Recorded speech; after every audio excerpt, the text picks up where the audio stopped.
परीक्षित कहते हैं कि है वंश का अंत करने के लिए स्वयं भगवान ने परशुराम के रूप में अवतार ग्रहण किया। 21 बार क्षत्रियों का विनाश किया पूरे विश्व के। राजा परीक्षित ने पूछा, प्रभु क्या अपराध हो गया क्षत्रियों से कि भगवान परशुराम जी ने 21 बार घूम घूम करके पूरे भूमंडल से क्षत्रियों का विनाश किया। श्री सुखदेव जी महाराज कहा कि परीक्षित, ये उन दिनों की बात है जिस समय है वंश का अधिपति शास्त्राबाहु अर्जुन, वो एक महान बलवान श्रेष्ठ राजा था और खास बात उसने दत्तात्रेय जी को प्रसन्न कर लिया था, अवधूत शिरोमणि दत्तात्रेय जी, और उनसे 1000 भुजाएं, कभी शत्रु से युद्ध में पराजित ना होना, कभी कोई ऐश्वर्य की कमी ना होना, जो इच्छा करे वो प्राप्त हो जाना, ये सब वरदान प्राप्त किए थे भगवान दत्तात्रेय जी से। अब अबाध बल, अतुल संपत्ति, तेजस्विता, वीर, कीर्ति, शारीरिक बल, सब कुछ दत्तात्रेय जी से प्राप्त हो गया था। एक तरह से महायोगेश्वर खुद बन गया था दत्तात्रेय जी की कृपा से। शास्त्राबाहु अर्जुन वो ऐसी सिद्धियां जान गया था कि सूक्ष्म से सूक्ष्म, स्थूल से स्थूल वो शरीर धारण कर लेता। बड़ी सिद्धियां उसकी, वो वायु की तरह कहीं भी पहुंच जाता। ऐसी सिद्धियां दत्तात्रेय जी से प्राप्त की। एक बार एक गले में वैजंती माला डालकर बहुत सी सुंदर स्त्रियों के साथ नर्मदा जी में जल विहार कर रहे थे और उधर रावण नर्मदा के किनारे दिग्विजय करते हुए अपने तंबू लगाए हुए था। 500 भुजाएं इधर, 500 भुजाएं इधर, पूरी नर्मदा के जल को रोक दिया शास्त्राबाहु अर्जुन ने। रावण का शिविर डूबने लगा उधर। तो रावण ने पूछा, बिना वर्षा के कैसे बाढ़ आ गई उल्टा? बोले, महाराज एक वीर है जो स्त्रियों के साथ जल में खेल रहा, खेलते खेलते नर्मदा को उल्टा प्रवाहित कर। तो उनका हमसे बड़ा वीर कौन है? रावण बड़े घमंड में गया, अपने को बड़ा वीर मानता था और जाके शास्त्राबाहु अर्जुन से अब वीरता की बातें करने लगा। तो उन स्त्रियों को प्रसन्न करने के लिए खिलवाड़ में तो ऐसे रावण को पकड़ लिया शास्त्राबाहु अर्जुन ने, बंदर के समान एक पिंजड़े में बंद करके, और अपनी राजधानी माहिष्मती ले जा करके जहां घोड़े थे वहां पिंजड़ा रख दिया। पिंजड़े में 10 खोपड़ी वाले रावण को 20 भुजा, 1000 भुजा वाला शास्त्राबाहु अर्जुन, और सब सिद्धियां प्राप्त किए। तब महाराज पुलस्त जी को पता चला कि दिग्विजयी रावण घोड़सार में एक पिंजड़े में बंद है। तब जाके शास्त्राबाहु अर्जुन के सामने गए तो शास्त्राबाहु अर्जुन ने पूजन किया, क्योंकि पुलस्त ऋषि, तो उन्होंने आज्ञा करी कि छोड़ दो, हमारा नाती है। छोड़ दिया रावण को। अब शास्त्राबाहु अर्जुन का अभिमान बढ़ता चला गया, क्योंकि दिग्विजयी रावण जैसे को बंदी बना लिया। अब वो एक दिन शिकार खेलने के लिए अपने परिकर के साथ जंगल में गया तो प्यास लगी। तो पास में जमदग्नि जी का आश्रम था। तो जमदग्नि ऋषि के आश्रम में पहुंचे। मुनि ने देखा कि बहुत बड़ा राजा आया हुआ है, तो इसका स्वागत, राजा भगवान का स्वरूप है। अब जंगल में वो एक कंदमूल फल, तो कामधेनु जमदग्नि जी की गाय का नाम था। जो इच्छा करो वो प्रकट कर दे। अब मंत्री, सेना और राजा का स्वागत करना है, तो वैसे ही सेवक, वैसे ही सामग्री, सब व्यवस्था। शास्त्राबाहु अर्जुन ने कहा कि बाबा जी के पास ऐसी व्यवस्था कहां से हो सकती है कि इतने सैनिक, इतने सेवक, इतनी धातुओं के पात्र और भोजन सब? बोले, कहीं कोई रसोईया नहीं, सब एक गाय का चमत्कार है। बोले, ऐसी गाय तो हमारे पास होनी चाहिए, संत के पास क्या? अब जमदग्नि मुनि का ऐश्वर्य कामधेनु से था, तो चिढ़ गया शास्त्राबाहु, जबकि प्रसन्न होना चाहिए कि इतना बढ़िया स्वागत किया। और उसने आदेश किया जमदग्नि ऋषि से कि कामधेनु हमारे सैनिकों को दे दो। जमदग्नि जी ने कहा, नहीं, ये तो यज्ञ के हविष्यान्न के लिए, अतिथि सेवा के लिए है। तो कहा मैं एक बार केवल कहता हूं, दोबारा छीन लेता हूं। शास्त्राबाहु अर्जुन ने आदेश किया, कामधेनु को बंदी बनाकर ले चलो। अब कामधेनु डकराती हुई बलपूर्वक शास्त्राबाहु अर्जुन महिष्मतीपुरी ले गए। जब शाम के परशुराम जी आए तो आश्रम सब उजड़ा हुआ।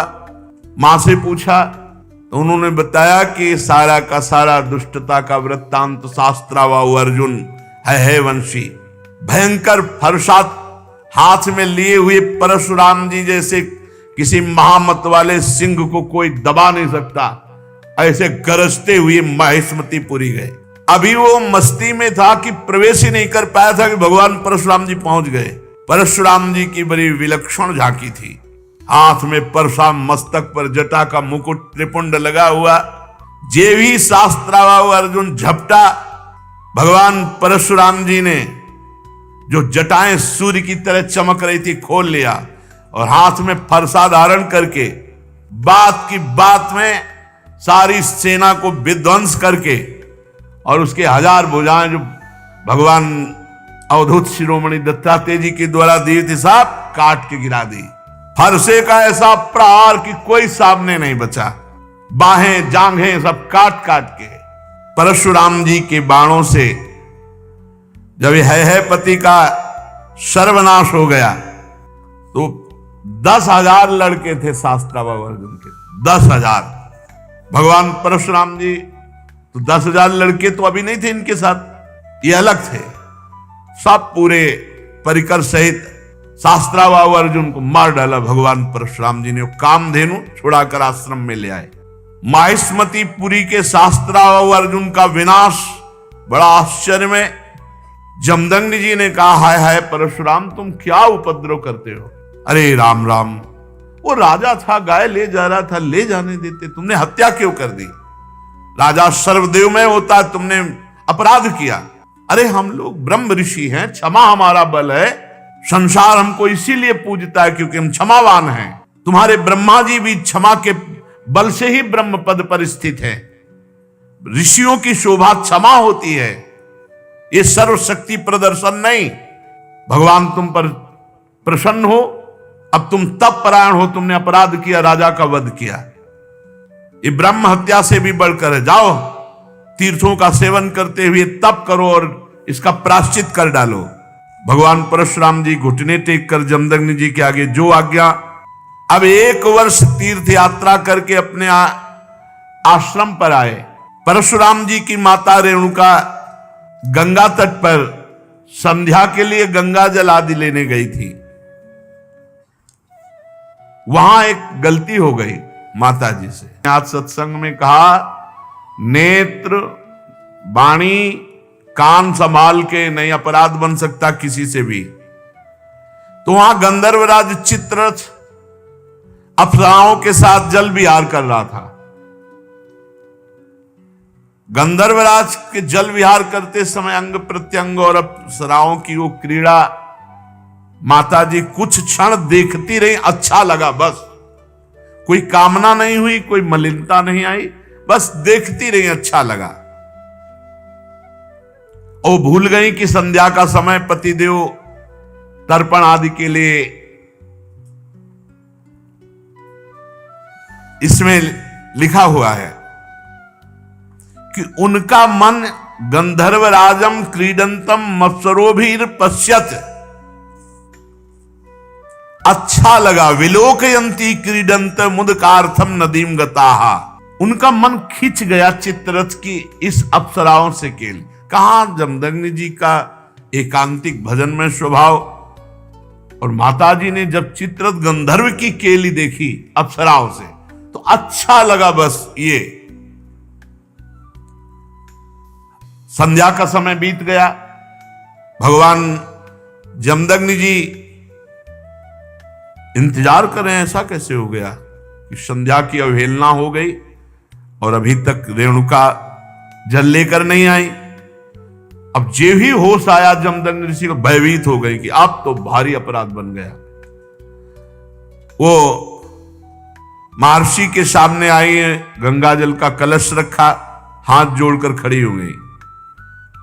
जमदग्नि मुनि ने कहा मैं देख रहा था तुम्हारा मन चित्ररथ गंधर्व की केली देखने में खिंच गया। तुम अपराधी हो, पापिनी हो, तुम एक ब्रह्म ऋषि की पत्नी होकर ऐसा कैसे देखा? इसका दंड है मृत्यु। ऐसा कठोर शासन।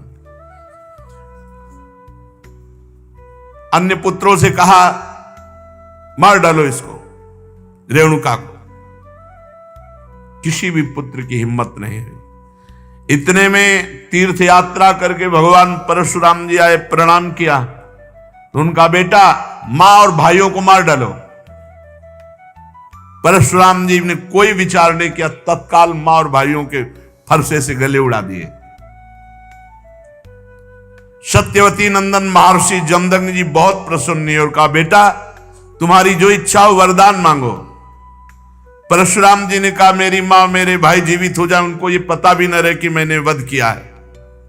तत्काल जीवित हो गए।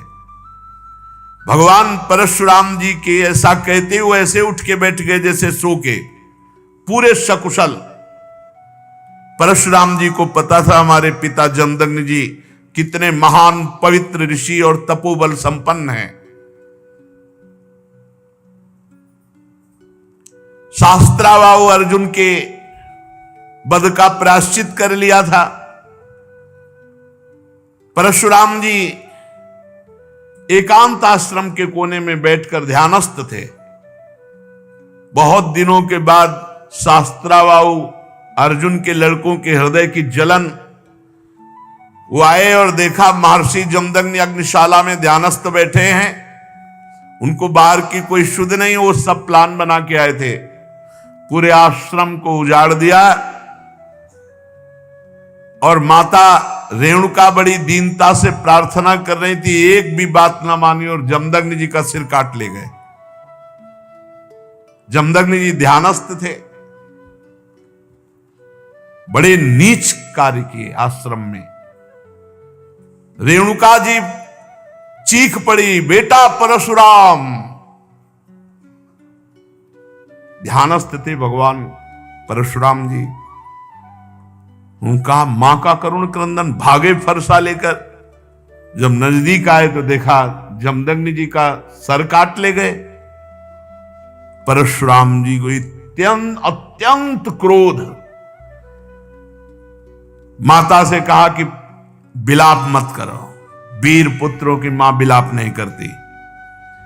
आज मैं प्रण करता हूं कि विश्व में क्षत्रियों का संहार कर डालूंगा, एक भी क्षत्रिय विश्व में नहीं रहेगा। अभी पीछे जो आप चरित्र सुन रहे थे उनमें एक घाघरा के नीचे माई के बालक क्षत्रिय छुपा लिया गया था।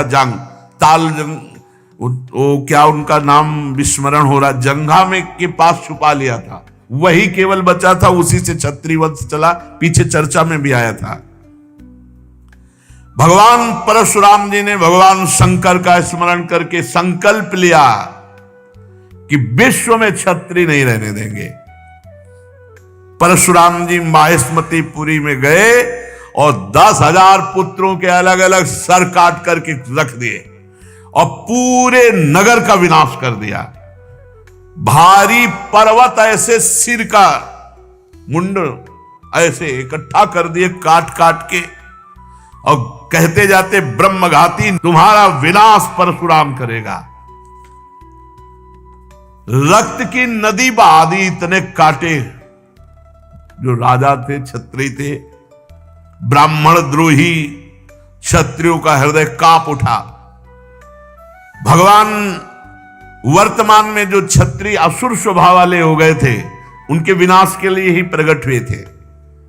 इसलिए अपने पिता जमदग्नि के वध का निमित्त बनाकर 21 बार, एक बार घूम के काट डाला, फिर 2 बार घूम के, 21 बार पूरे विश्व में घूम करके 5 तालाब समंत पंचक में रक्त के बना दिए काट काट के।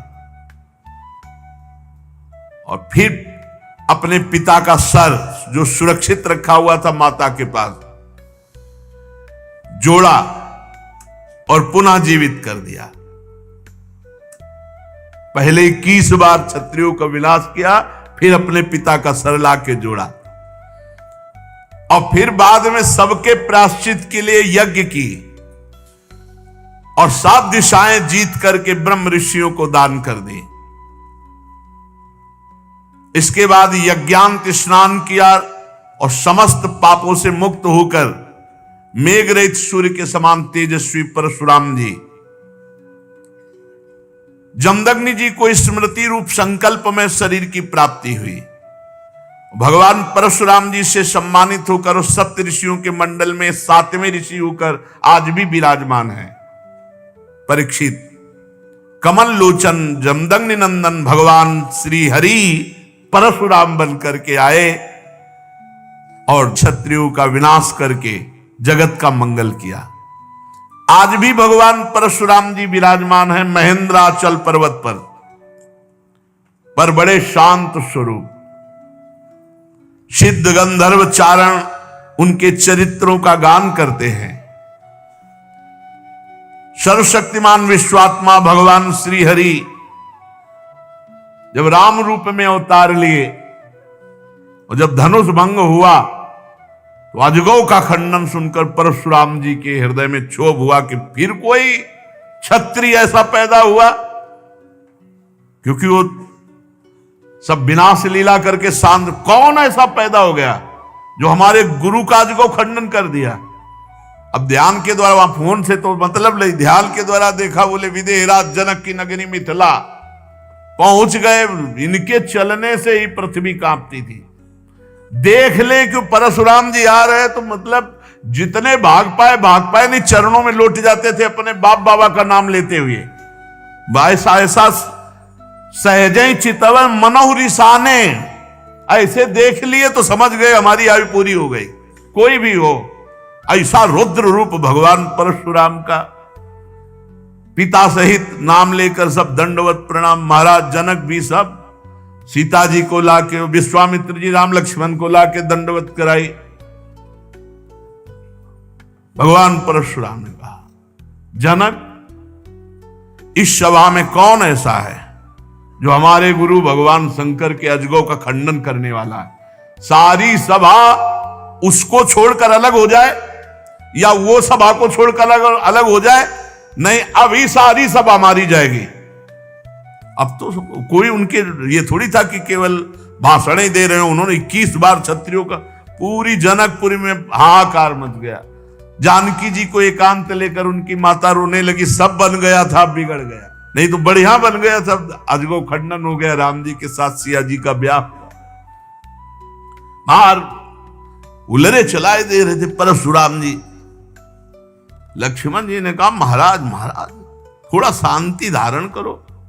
शांति, ऋषि का स्वरूप शांत, घोर वेश धारण किए हुए हो, कैसे बार बार, ये ऋषियों की मर्यादा। अरे ये किसका लड़का है? हमको समझा रहा है परशुराम जी, हमको समझा रहा है। हमारा गीत न विश्वामित्र जी का बता दो हम कौन है। अरे लक्ष्मण जी ने कहा, गुरु जी के बताने की जरूरत नहीं, आप कई बार बता चुके हो। आपने तो अपने मुख से कई बार बताया कि आपने फरसा से क्षत्रियों को काटा, ये वो खूब बता चुके हो। महाराज, यहां कुमड़ बतिया को नाही, जे तर्जनी देख मर जाही। ये बार बार उलरो मत, गुस्सा मत दिखाओ। यहां कुम्हड़ा की बतिया नहीं कि तुम्हारी तर्जनी उंगली देखने से हम, महाराज हम रघुवंशी हैं। जहां परशुराम जी का क्रोध बढ़ता वहां राम जी आगे आ जाते, हाथ जोड़कर विनय करने लगते। तब उन्होंने कहा, पहला फरसा तुम्हारे चलेगा। राम जी से कहा कि पहला, क्योंकि जब हमको क्रोध आता है, ये छोटा राजकुमार क्रोध दिलाता है, इसको तो समझाते नहीं और हमसे विनय करते हो, और हमें लगता है कि तुम्ही ने अजगौ खंडन किया है। राम जी ने कहा, हां, आपका कोई दास, निज दास, वही ऐसा करने के साहस कर सकता है। अरे दास तो सेवा करता है, स्वामी के प्रति अपराध नहीं करता है। बहुत क्रोधित होकर के तब उन्होंने कहा परशुराम जी से, सावधान, अभय होए जो तुम्हें डराए। पहली बात तो जो आपसे डर जाता है वो अभय हो जाता है, क्योंकि आपका स्वरूप ऐसा है। और दूसरी बात हम आपको बता रहे हैं, हम रघुवंशी हैं। काल भी सामने ललकार दे तो कदम पीछे नहीं हटाते। भगवान श्री राम के गंभीर वचन जे ही कान में पड़े वो आंख में आंख मिलाई तो थर्रा गए परशुराम जी और कहा, एक हमारा संशय निवृत्त करो, इस धनुष पे प्रत्यंचा चढ़ा दो। बस मेरे हृदय में कुछ संशय हो गया। ऐसे ही जे भी लेने को हुए से धनुष आ गया, खिलवाड़ में चाप चढ़ा दी। तो उनका भगवान श्री हरि के सारंग धनुष पर चाप केवल श्री हरि चढ़ा सकते हैं। आप श्री हरि हैं, आप हमारे भगवान हैं और भगवान के चरणों में झुके। और उस दिन जो चाप चढ़ा तो भगवान श्री राम ने कहा, आपकी आयु को नष्ट कर दे या आपके तप को नष्ट कर दे, क्योंकि बाण व्यर्थ नहीं जाएगा। तो उनका, प्रभु हम तो आपके आश्रित हैं, तप को नष्ट कर दीजिए जिसे हम पुनः कर सकते हैं, लेकिन आयु और अंतर्ध्यान शक्ति आदि को नाश मत कीजिए। भगवान ने परशुराम जी के तप को लक्ष्य बनाकर बेधा। उस दिन से आज भी शांत स्वभाव से बिना किसी को मारे काटे भगवान महेंद्राचल पर्वत पर विराजमान है। अगर आपको यह वीडियो पसंद आई हो तो इस वीडियो को लाइक करें और मेरे चैनल को सब्सक्राइब करें। आगे आने वाले समय में ऐसी ही और भी वीडियोस में अपलोड करूंगा। अपना कीमती समय देने के लिए धन्यवाद।